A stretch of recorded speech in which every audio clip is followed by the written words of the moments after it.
Well, good day, everyone. This is James McCracken, and alongside me here is none other than our friend, trusted colleague, and exceptional mortgage broker, Travis Carruthers, otherwise known as the captain. And of course, I am the coach. And this is episode number one in what we hope to be an enduring series to provide value to you as mortgage brokers, to inspire you, to empower you, to assist you in terms of your journey and what you're looking to achieve moving forward. So, Trav, great to have you here as the co-host, steering the ship and being part of this exciting and hopefully a valuable podcast series.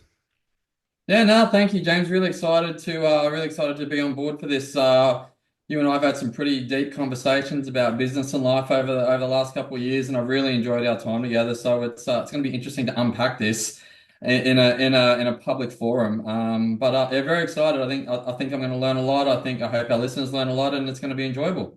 Yeah, man. I'll third that as well. I hope I also learn a lot as well. So let's do this. I think it's probably useful to set the tone for this episode, which is not necessarily going to go into a lot of depth around a particular topic, but what we'll touch on a little bit is to give people a flavour of how you've come to be in terms of where you are in broking practice, a little bit about your journey.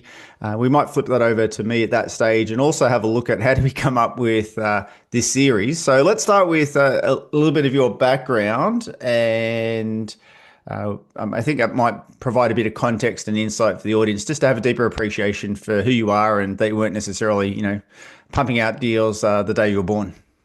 Yeah, perfect. So, quick elevator pitch on me. Husband, father of three. Got twins, which is always a handful. Ex-police officer. I did 15 years in the police before joining the finance industry. So when I joined the finance industry, I didn't know my ass from my elbow, or alternatively, as people will probably put it, I didn't know the difference between LVR and LMI essentially. So I come in with very little experience. To my benefit, I think I was a little bit naive, so made some big moves and did some things which were probably considered higher risk and not the status quo, and they paid off, and we've had a lot of success. So currently four brokers in Vertis now, we're across three states, soon to be five brokers, on track to settle 250 this calendar year. And I've set myself a goal for 100 mil, so that there's sort of some numbers within the business. Vertis was known for its systems and processes. We've spent about 2,500 hours building out our systems. We use Broker Engine, very heavy in automation, integration, AI. Worked really, really hard in that space, and that's probably where the value is in the IP and Vertis. And the plan is to build out a contractor model with high performance brokers coming in with the ultimate goal to hopefully settle $1 billion a year is what the goal is for Vertis. We'll continue to innovate and integrate technology, and we'll just bring on brokers along for the ride. So that's a little bit about me and a little bit about Vertis. How Awesome. about you, Dan? Tell us a little bit about your journey into coaching and how you landed where you are today. So 20 something years ago, I was selling investment properties, the off the plan stuff. And I spent 18 months doing that. It wasn't a particularly fruitful experience in the grand scheme of things when I look back at it. But it got me to a point where along that way, I was interested in personal development and professional development. And I don't necessarily know why I was, but I just had a real interest in it and, read a ton of books. Then ended up going back into a corporate role, and that organization was Census or the Yellow Pages, and I spent many years in there. Really, really loved it. I actually wanted to run the joint at one point. In fact, for several years I wanted to, but that never eventuated. However, along that way, I deliberately foresaw that I was going to pursue a career like I'm in right now. And so instead of maintaining or focusing on a sales career, I ended up going to sales management very deliberately because as around guiding, leading, managing people. Then the organization had full-time coaching roles. And so I went and spent another 18 months or so in a full-time coaching gig. And then I ended up running what they called the National Strategic Coaching Team. And so I enjoyed that. It was a challenge. It was insightful. It was a great opportunity to learn and grow. And then they gave me the golden handshake. And so I was sort of at this point of like, okay, well, I was going to pursue this and my hand has been forced. And so there I was going out on my own, And 2 weeks later, my partner gave birth to our second child. So my advice to anyone out there is don't start a business when both of you have no income coming in. That would generally be my suggestion. But anyway, you live and learn. And so I didn't necessarily pursue mortgage broking per se in the early days. My sort of slant back then was around sales training, sales development, sales leadership, etc. And but as my mentor said, you can't work out your niche from sitting on the couch. You've got to get out there and do the do. And so I just found that the more people I worked with, there was just uh, I guess more mortgage brokers engage me and vice versa. And I found that was in a market that I had an interest in, and I enjoyed working with them. And essentially, that's when I decided around 2015 to niche down and just focus on that segment. So I guess that's pretty much 10 years ago now. Yeah, our business is the Successful Advisor. We have 3 coaches in the service. We have a couple of other people who provide high level support as well, just to assist us in terms of business operations.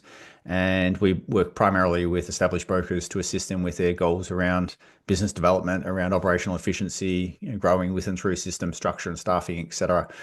We don't necessarily have as much subject matter expertise. So if someone comes in and says to us, can we give you the keys to Broker Engine or to, Mercury or Sales Tracker, and, you work out the back end, that's not really our thing. We're more on the structure and the strategy and the process, as opposed to getting in and touching the nuances of the tech, which generally is okay for the clients we tend to work with. So yeah, that's a little bit about me. So with that in mind, you said there was a couple of big moves you made that were a bit high risk and maybe not quite the status quo. That was part when you were sort of giving a bit of an overview just a moment ago. What were a couple of those moves you were referring to?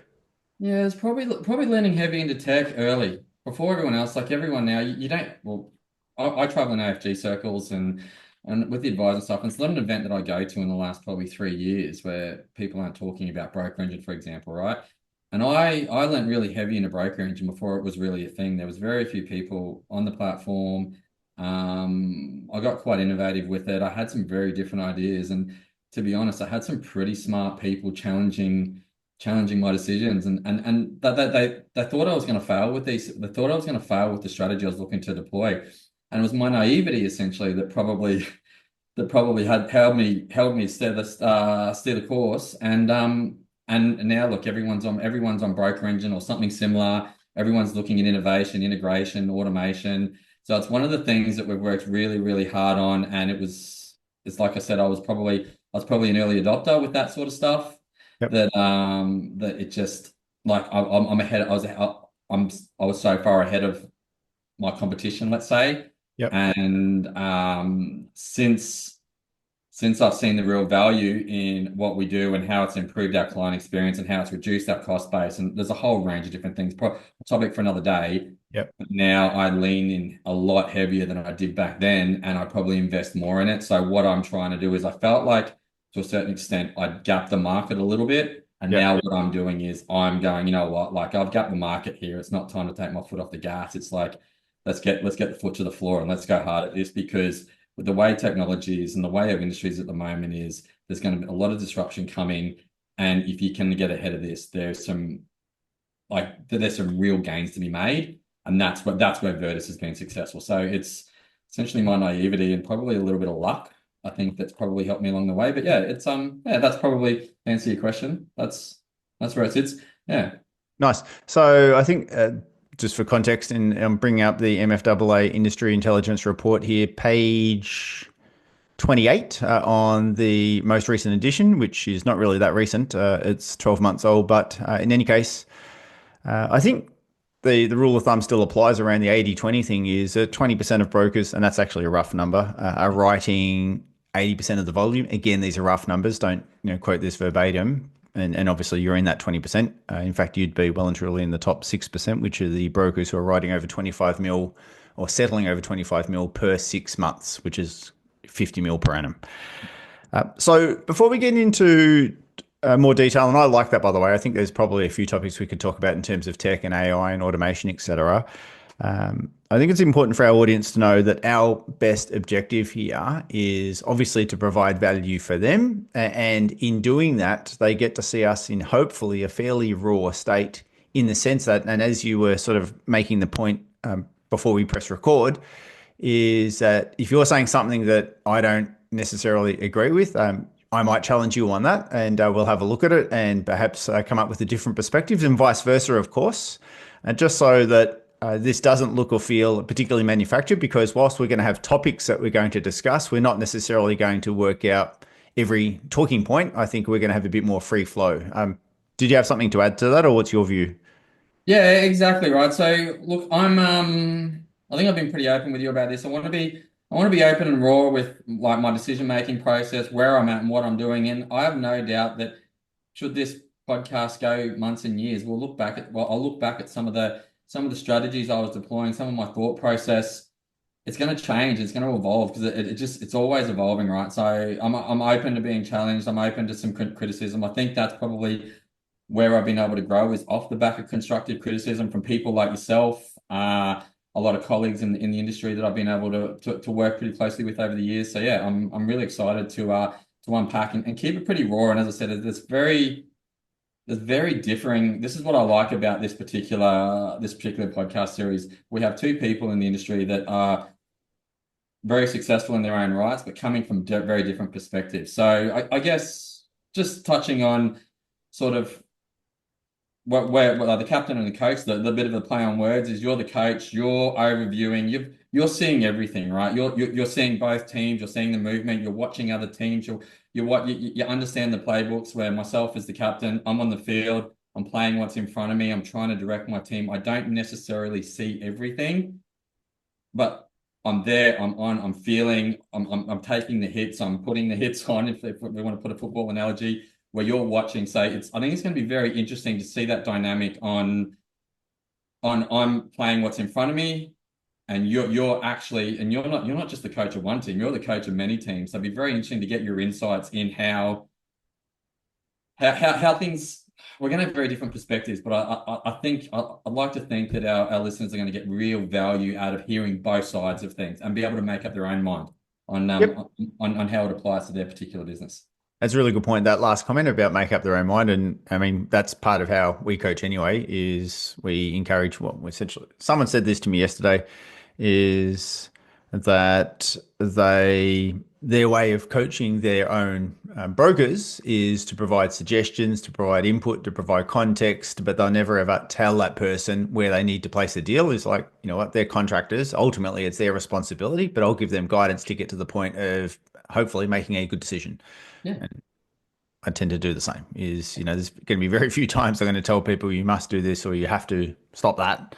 But if we provide them context and insight and good decision making criteria, then hopefully they can have a more empowered decision and take ownership over something, as opposed to, oh, he or she said, so therefore I will.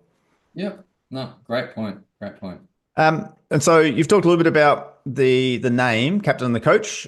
Just for the benefit of the audience, how did this podcast come to be from your perspective?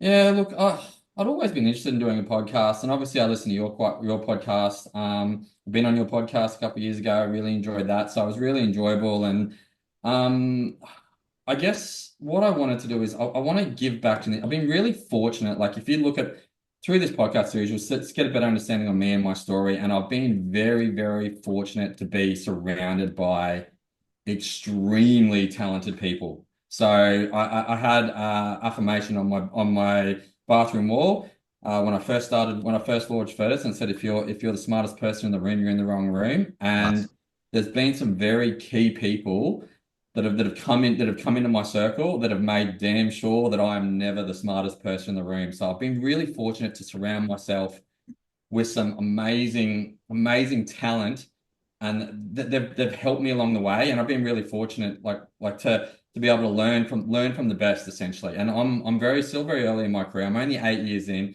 These are guys that are 20 years in the industry plus. I mean, do it like massive businesses, right? And so really, I'm really fortunate in that respect that I've been able to have that. And this platform is my ability to give back. Not everyone's going to have these opportunities, right? So it's made it funny actually. You introduced me to one person. I'm not going to mention last names on this podcast, so I don't want to single people out, but I'm talking about Matty here. Matty, if you're listening, mate, a little inside joke, mate. Get out there and feed the big dog. You know what that means. But I met with Matty. Matty and I met we had a chat on Friday, a big chat around offshoring. And I think from what I've seen a lot of offshoring, I think I do it reasonably well. I don't know anyone that does it better than him. So through you, I met him and we spent probably an hour and a half on the phone on Friday going through offshoring. I took a ton of notes. I'm now going ahead and going to execute on some of these things over the coming months. And that these are these things that that are available to me that aren't available to everyone. So hopefully through this podcast, you and I can be able to provide some value to these brokers that don't have these opportunities. Nicely said. So I reckon we might just tie it up there for episode number one, being reminded that this was more of an introduction to both of us, as well as providing some context and insight around how the podcast has come to be.